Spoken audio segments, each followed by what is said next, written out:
Om Swastiastu. Perkenalkan, nama saya Ana Agung Istri Pratniwati Semari dengan NIM 181303114. Pada kesempatan kali ini, saya akan membahas mengenai revisi tes awal isolasi DNA pada bakteri. Adapun soal yang akan dibahas pada kesempatan kali ini yaitu sebanyak 15 soal. Kita langsung saja ke pembahasan soal. Yang pertama yaitu soal 1. Dengan gambar berikut, jelaskan teknik rekayasa genetika. Jawabannya, gambar di atas merupakan gambar rekayasa genetika untuk memproduksi insulin dalam teknik plasmid, yang mana adapun langkah-langkahnya adalah sebagai berikut. Yang pertama, ilmuwan menggunakan enzim restriksi untuk mengisolasi segmen DNA yang mengandung gen yang diinginkan untuk pembantuan produksi insulin.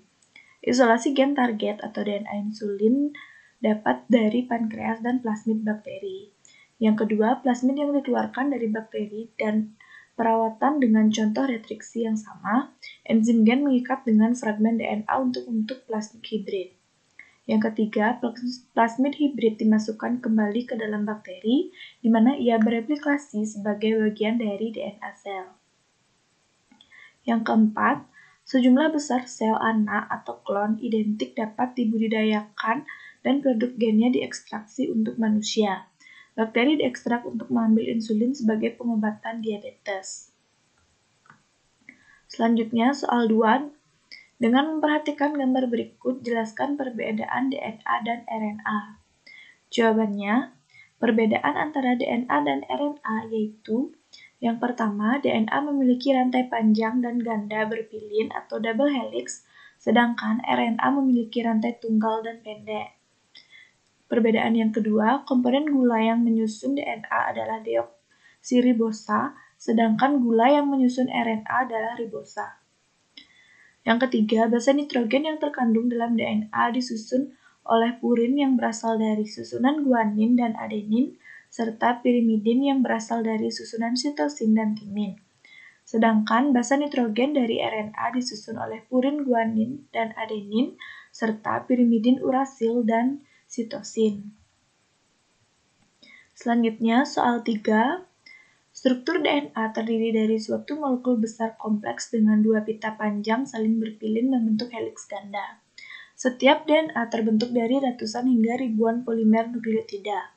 Dengan memperhatikan gambar berikut, jelaskan perbedaan nukleotida dengan nukleosida. Jawabannya, perbedaan utama antara nukleotida dan nukleosida adalah ada dan tidak adanya gugus fosfat. Nukleosida memiliki 3 komponen yaitu gula pentosa, basa nitrogen, dan gugus fosfat. Sedangkan nukleosida memiliki 2 komponen yaitu gula pentosa dan basa nitrogen. Soal 4. Jelaskan ciri-ciri khas struktur heliks ganda menurut Watson dan Crick. Jawabannya, ciri-ciri khas struktur heliks ganda menurut Watson dan Crick yaitu struktur DNA heliks ganda tersusun atas 2 utas polinukleotida yang saling terhubung oleh ikatan hidrogen. Ikatan hidrogen tersebut terbentuk antara 2 basa nitrogen, purin dan pirimidin yang saling berpasangan. Adenin atau basa purin berpasangan dengan timin sebagai basa pirimidin yang terhubung dengan ikatan rangkap 2. Sementara guanin sebagai basa purin berpasangan dengan sitosin sebagai basa pirimidin yang terhubung dengan ikatan rangkap 3. Selanjutnya, soal 5. Jelaskan mana yang lebih kuat pasangan AT dibandingkan dengan pasangan GC. Mengapa? Jawabannya, ikatan antara GC lebih kuat dibandingkan ikatan antara AT, karena antara basa G dan C dapat terbentuk 3 ikatan hidrogen sehingga lebih stabil dibandingkan dengan A dan T yang dihubungkan dengan 2 ikatan hidrogen. Sehingga DNA yang banyak mengandung G dan C lebih sulit didenaturasi atau dirusak atau diuraikan dibandingkan dengan DNA yang lebih banyak mengandung A dan T. Selanjutnya, soal 6. Jelaskan fungsi struktur sel berikut. Yang mana pada sel berikut terdapat beberapa bagian. Yang pertama yaitu membran sel pada hewan atau dinding sel pada tumbuhan, yang mana merupakan bagian terluar dari sel dan sitoplasma yang berfungsi mengatur pertukaran substansi zat dan melindungi bagian dalam sel. Pada sel tumbuhan, dinding sel memiliki fungsi melindungi bagian sel yang terletak lebih dalam, memperkokoh sel, mencegah agar sel tidak pecah, menjadi tempat perpindahan air dan mineral. Selanjutnya, sitoplasma, yang mana massa protoplasma yang terletak di bagian dalam sel di antara membran sel dan nukleus. Sitoplasma terdiri dari dua bagian, yaitu bagian luar dan bagian dalam. Sitoplasma dapat berbentuk cair atau gel dan berperan penting dalam transportasi zat makanan. Selanjutnya, inti sel atau nukleus, salah satu organel terbesar yang dilindungi oleh membran nukleus, yang di dalamnya terdapat nukleus yang berfungsi sebagai pusat pengatur seluruh kegiatan sel, mengendalikan reproduksi sel, dan mengatur sintesis protein. Selanjutnya, retikulum endoplasma, yang mana organel yang berbentuk saluran-saluran yang terhubung dengan inti. Retikulum endoplasma terdiri dari dua jenis, yaitu retikulum endoplasma halus atau REH yang tidak mengandung ribosom, dan retikulum endoplasma kasar atau REK yang merupakan tempat menempelnya ribosom. Retikulum endoplasma berperan sebagai transport zat. Selanjutnya, mitokondria, yang mana merupakan organel sel yang berbentuk kapsul dengan saluran lekuk pendek di bagian dalamnya, yang memiliki fungsi sebagai respirasi sel dan sebagai pusat pembangkit tenaga. Selanjutnya, badal Golgi, yang mana merupakan organel yang berbentuk bulatan yang memiliki fungsi sebagai sintesis lisosom, berperan penting dalam sekresi sel, mengangkut dan mengubah materi zat secara kimia. Yang selanjutnya yaitu ribosom, yang mana ribosom merupakan organel sel yang terdapat di sitoplasma dan menempel di retikulum endoplasma kasar, yang memiliki peran penting untuk sintesis protein. Yang selanjutnya ada lisosom, yang mana merupakan organel yang banyak ditemukan dalam sel-sel yang berperan penting dalam imunitas seperti leukosit dan limfosit. Lisosom memiliki fungsi sebagai penghancur bagian sel yang tidak berguna lagi, menerima zat-zat yang belum dapat terurai, dan sebagai tempat pembentukan enzim pencernaan. Selanjutnya, terdapat plastida yang mana merupakan organel yang khas pada sel tumbuhan sebagai tempat pigmen warna yang terdiri dari beberapa bagian seperti kloroplas, kromoplas, dan leukoplas. Selanjutnya yaitu vakuola, yang merupakan organel yang berfungsi sebagai tempat penyimpanan cadangan makanan sekaligus menyimpan zat-zat yang diekskresikan. Vakuola pada umumnya ditemui pada sel tumbuhan. Yang selanjutnya itu terdapat mikrotubulus, yang mana merupakan organel mikro yang berfungsi sebagai kerangka sel dan berperan penting dalam pembentukan spindel. Selanjutnya mikrofilamen, yang mana merupakan benang-benang filamen halus yang mempengaruhi konstruksi sel. Yang selanjutnya yaitu peroksisom, yang mana pada hewan peroksisom berada di dalam sel-sel hati dan ginjal, sementara pada tumbuhan peroksisom terdapat dalam beberapa tipe sel. Fungsi peroksisom penting dalam proses oksidasi substrat, metabolisme lemak menjadi karbohidrat, serta perubahan purin dalam sel. Selanjutnya, soal 7. Gambar berikut merupakan salah satu skema rekayasa genetika. Jelaskan peran masing-masing tahap dari gambar berikut. Jawabannya, pada gambar berikut, tahap pertamanya yaitu mengisolasi DNA. Tahap kedua, memotong dan menyambungkan DNA atau transplantasi gen atau DNA. Dan tahap ketiga, memasukkan DNA ke dalam sel hidup dengan plasmid yang merupakan wahana untuk membawa gen yang diinginkan ke sel yang lain sehingga akan terjadi rekombinan. Selanjutnya, soal 8. Jelaskan prinsip isolasi DNA. Jawabannya, prinsip-prinsip dalam melakukan isolasi DNA ada dua, yaitu sentrifugasi dan presipitasi. Prinsip sentrifugasi adalah memisahkan substansi berdasarkan berat jenis molekul dengan cara memberikan gaya sentrifugal sehingga substansi yang lebih berat akan berada di dasar, sedangkan substansi yang lebih ringan akan terletak di atas. Teknik sentrifugasi tersebut dilakukan dalam sebuah mesin yang bernama mesin sentrifugasi dengan kecepatan yang bervariasi, Contohnya yaitu 2500 rpm atau 3000 rpm. Sedangkan teknik presipitasi adalah metode yang berguna untuk mengendapkan komponen dari suatu campuran yang mana mengisolasi DNA dapat dilakukan dengan cara yang sederhana, yakni dengan memecahkan dinding sel, membran inti, dan membran plasma. Pemecahan tersebut dapat dilakukan secara kimiawi maupun mekanik. Selanjutnya soal 9, jelaskan langkah-langkah kerja dalam isolasi DNA. Jawabannya, yang pertama, langkah pertama yaitu penyiapan NaCl 0,15 molar, yang mana sebanyak 0,8875 gram NaCl dilarutkan dalam Aquades sampai volume 100 ml. Tahap kedua yaitu penyiapan larutan deterjen 25%.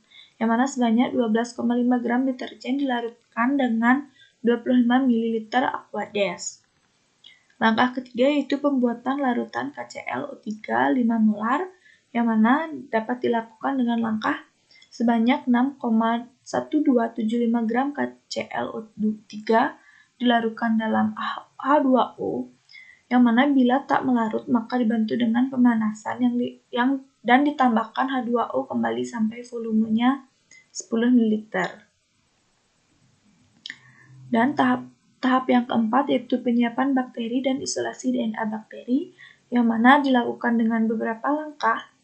Yang pertama, bakteri dalam medium pertumbuhan dimasukkan ke dalam tabung 1 dan 2, yang mana massa tabung terlebih dahulu ditimbang. Volume tabung yang dimasukkan bakteri harus sama. Langkah kedua, sentrifuse selama kurang lebih 10 menit. Yang ketiga, hasil sentrifuse didekantasi sehingga diperoleh endapan dan filtrat. Endapan diambil sedikit dan dibuatkan preparat, kemudian dilihat dengan mikroskop menggunakan pembesaran 100 kali. Sedangkan filtrat dikembalikan ke medium pertumbuhan bakteri. Yang keempat, endapan sisa dibuang. Dan yang kelima, volume NaCl 0,15 molar dimasukkan 1:12,5 dengan massa bakteri yang dipeloreh di masing-masing tabung. Selanjutnya, diinkubasi pada suhu 70 derajat Celcius selama 1 menit, kemudian ditambahkan dengan larutan deterjen dengan perbandingan 1,5. Selanjutnya dipanaskan kembali pada suhu 60 derajat Celcius selama 10 menit. Dinginkan pada suhu ruangan, lalu ditambahkan dengan KClO4 5 molar dan didiamkan. Tambahkan dengan isoamil kloroform dan sentrifuse. Lalu didekantasi dan endapan digulung dengan batang pengaduk. Selanjutnya soal 10, jelaskan cara untuk menentukan kemurnian DNA hasil percobaan ini. Jawabannya, deteksi kemurnian DNA hasil isolasi dilakukan dengan menggunakan metode spektrofotometri UV-Vis, yang mana sampel dianalisis pada panjang gelombang 260 nanometer dan 280 nanometer. Dengan menggunakan Aquades sebagai belangko, sehingga akan diperoleh nilai absorbansinya.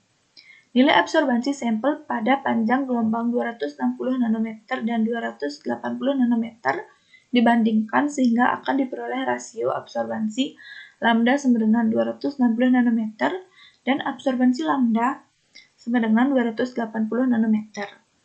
Kualitas DNA yang memiliki kriteria baik apabila tingkat kemurniannya berada pada rentang 1,8 hingga 2,0. Soal 11, jelaskan mengapa pada isolasi DNA darah, sel darah merah harus dilisiskan.